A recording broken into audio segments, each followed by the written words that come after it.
দুরুদ, ইস্তেগফার, দোয়া ইউনুস, এই তিন আমল পাশাপাশি ইয়াজাল জালাল ওয়াল ইকরাম, এই চারটা জিনিসকে এমনভাবে ধরছে, বিশেষ করে দুরুদ, স্পেশালি সারাক্ষণ দুরুদ। আল্লাহ রাব্বুল আলামিন এমনভাবে সহযোগিতা করেছেন, এমনভাবে উদ্ধার করেছেন যে কল্পনা করলে অবাক লাগে এখন যে এটা কিভাবে সম্ভব। ভাইরা আমার, এক সাহাবী নবী করিম সাল্লাল্লাহু আলাইহি ওয়াসাল্লামের কাছে এসে বলছি, ইয়া রাসূলুল্লাহ, আমি যে দোয়া করি এই দোয়ার মধ্যে আমি নিজের জন্য করব, আমার ছেলে মেয়ের জন্য করব, অনেক কিছু করব, এটা সেটা, রিজিক চাইবো, সুস্থতা চাইবো, অনেক কিছুই তো আল্লাহর কাছে চাইবো।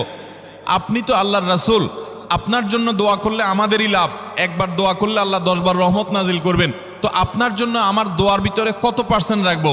সাহাবী বারবার বিভিন্ন পার্সেন্টেজ বলছিলেন যে 3 ভাগের 1 ভাগ আপনার জন্য রাখি ইয়া রাসূলুল্লাহ, অর্ধেক রাখি, আরো বেশি করে রাখি। তিনি যত বলছেন নবী করিম সাল্লাল্লাহু আলাইহি ওয়াসাল্লাম আরো বাড়ানোর জন্য তাকে উৎসাহ দিচ্ছিলেন। এক পর্যায়ে যখন তিনি বললেন, ইয়া রাসূলুল্লাহ,